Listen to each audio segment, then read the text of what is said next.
ہمارے پروڈیوسر کا خیال یہ تھا کہ آپ سے مجھے پہلا سوال یہ پوچھنا چاہیے کہ اب آپ نے اندر جانا ہے یا خواجہ آصف صاحب نے اندر جانا ہے، کیونکہ 2-4 بندے ٹاپ ٹیئر میں باقی رہ گئے ہیں. تو میرے خیال میں اسی سے سٹارٹ کر لیتے ہیں. آج انٹرویو دینے آئے ہیں. لاسٹ ٹائم شاید خاقان عباسی صاحب جب انٹرویو دینے آئے تھے تو میں نے انہیں کہا کہ اگلا انٹرویو یہ نہ ہو کہ مجھے اڈیالہ جیل جا کے کرنا پڑے، اور وہ اڈیالہ پہنچ گئے. مفتا صاحب کے ساتھ بھی یہی تو ہوا. پھر اس سے مطابق تو لگتا ہے کہ آپ نے میرا نمبر لگا دیا. میں نے میچ فکس کیا ہوا ہے جی، میں نے میچ فکس کیا ہوا ہے.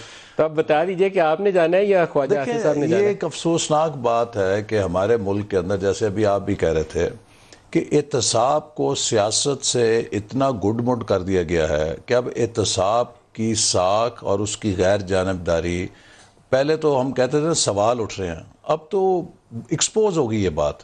اور یہ ساری ہوائیں جو ہیں وہ آج آگے پی ایم ایل این کی طرف چلتی ہیں، اور پی ٹی آئی کے بڑے بڑے مگرمچھ جو ہیں انہیں کوئی پوچھنے والا نہیں. اور میں سمجھتا ہوں کہ اگر عمران صاحب اتنے احتساب پہ یقین رکھتے ہیں تو میں آپ کے پروگرام کے ذریعے عمران احمد نیازی صاحب، sitting prime minister of Pakistan, champion of accountability and war against corruption, آپ کو دست بدستہ ایک تجویز دینا چاہتا ہوں. مثال قائم کریں، آپ صبح ایک خط لکھیں چیئرمین نیب کو کہ میرا یہ مینیفیسٹو میں انہوں نے لکھا تھا کہ میں جب حکومت میں آؤں گا تو احتساب کا آغاز اپنی کابینہ سے کروں گا.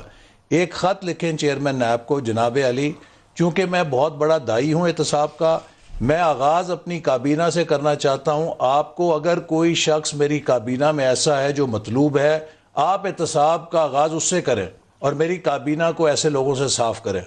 وہ کہیں گے واہ واہ. اگر نیب نے کہہ دیا ہمیں ساری مطلوب ہیں، پھر کیا ہوگا؟ تو پتہ لگ جائے گا نا. بات یہ ہے کہ آپ نے ایک ہاتھ میں چھتری پکڑی ہو اور اس چھتری کے نیچے سارے کرپشن کے جو مگرمچھ ہیں ان کو پناہ دے رہے ہیں. یہی کام جنرل مشرف کرتے تھے کہ اس وقت بھی نیب کا مقصد صرف یہی تھا کہ لوگوں کی سیاسی وفاداریوں کو توڑنا. اور اب صرف فرق یہ آ گیا ہے کہ لوگ پختہ ہو گئے ہیں اور کوئی ان کے توڑنے سے ٹوٹ نہیں رہا. پچھلے 15 مہینے میں انہوں نے مسلم لیگ نون کے ہر ایم این اے، ہر ایم پی اے کا پیچھا کیا ہے. کسی کے خلاف اینٹی کرپشن، آپ کا بھی پیچھا کیا کسی نے؟ نیب کی میں کتنی پیشیاں بھگت چکا ہوں. آپ کے اوپر تو وہ کہتے ہیں کاروائی، جب میں میدان میں تنہا ہوں تو ایکٹیویٹی زیادہ کی، تو اب لندن میں تھا، خبریں چل گئیں کہ جی نیب نے پھر گھیرا تنگ کر لیا.